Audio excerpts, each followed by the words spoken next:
Mu'izzumantas.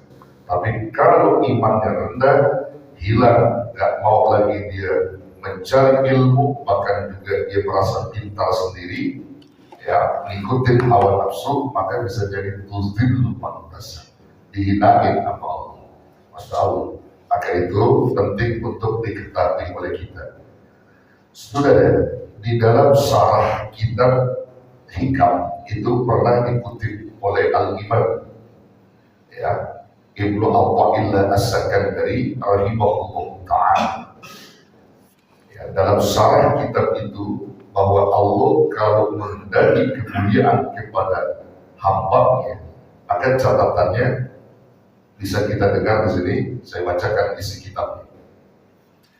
Wa idza aradallahu i'zaz 'abdihi wa 'inayatuhu adhara 'alaihi judan wa qaramahu wa tawallahu wa hafidhahu wa lam yansuruhu ma'a nafsi wa hawa tarbat 'ain wa la aqalla min dzalik. Itu dalam syarah kitab Hikam telah diungkapkan hal yang demikian. Ya.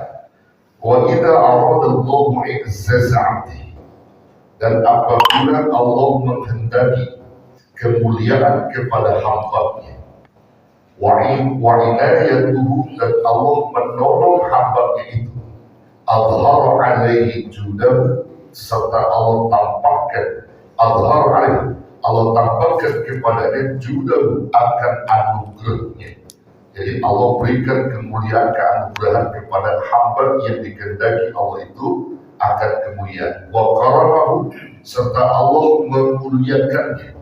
Fatawallahu, dan Allah memelihara orang itu.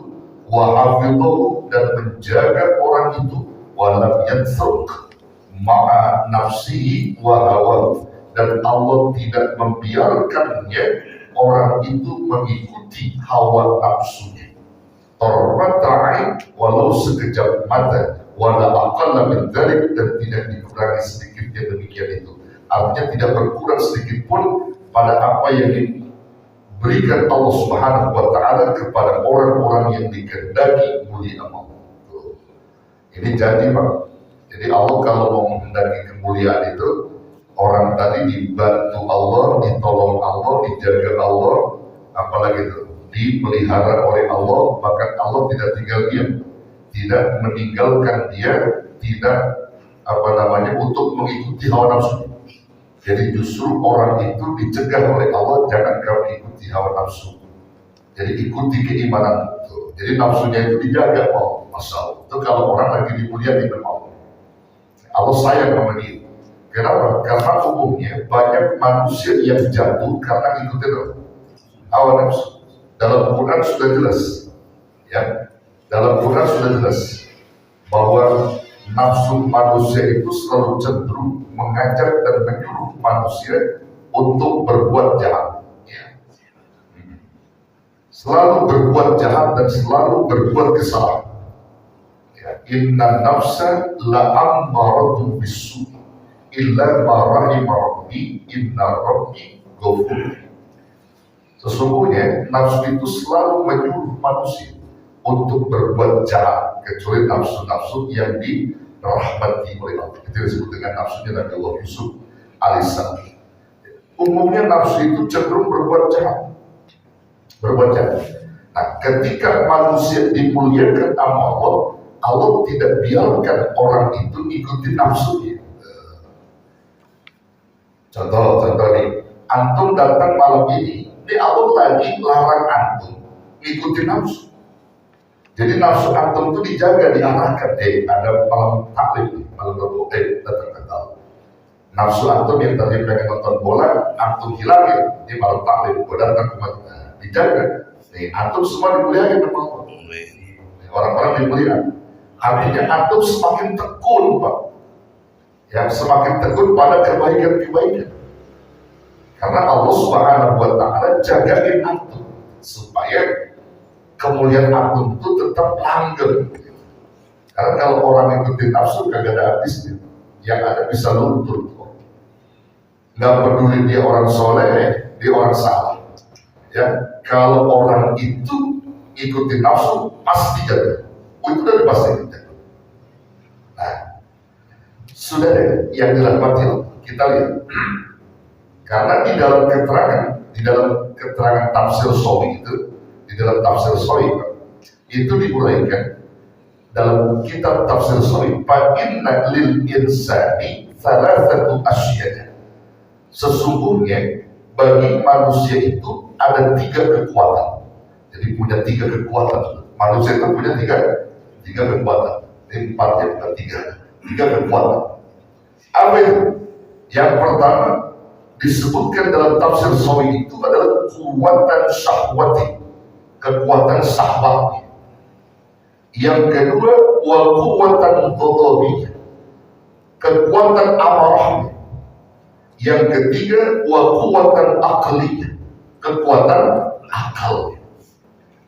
Nah, dari 3 kekuatan ini dimiliki manusia. Namun manusia yang mulia, ia akan mampu menundukkan kekuatan syahwatnya, ia mampu menundukkan kekuatan amarahnya, justru meninggikan kekuatan akal. Itu manusia mulia. Siapapun manusia yang mulia, maka dia akan meninggikan kekuatan akalnya ketimbang kekuatan bodohiyahnya dan kekuatan syahwatnya. Bahkan dia selalu mengatur kekuatan syahwat dan bodohnya karena akalnya berfungsi. Tapi ketika manusia hina, justru kekuatan akalnya rendah. Kekuatan akalnya rendah yang ditinggikan oleh mereka adalah kekuatan bodohiyah, kekuatan amarah dan kekuatan syahwat. Jadi kalau manusia meninggikan kekuatan syahwat, hancur. Siapapun mereka, mau dia orang soleh, mau dia orang salah, kalau kekuatan syahwat yang ditinggikan sama kekuatan bodohiyah hancur. Karena itu ikutin setan. Dan setan paling benar yang itu. Ini yang perlu kita pahami. Ya, pokoknya hancur aja manusia kalau ngikutin kekuatan syahwat dan bodohiyah. Gak bakal manusia itu mulia. Yang ada celaka. Yang ada bisa celaka. Nah, di dalam kitab Tanbihul Ghafilin yang dikaryakan oleh Al-Imam Abu Layth Samarqandi rahimahullah ta'ala, itu pernah diungkapkan dan diceritakan tentang satu kisah di masa Bani Israel. Di zaman Bani Israel itu ada dalam kitab Babu Adawati Syaitan wa Ma'rifati Ma Kaidi. Itu dalam kitab itu ada bab yang namanya Babu Adawati Syaitan.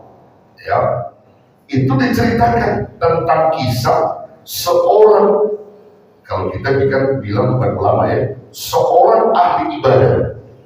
Jadi orang ahli ibadah yang luar biasa. Kalau siang dia berpuasa, malam dia sholat.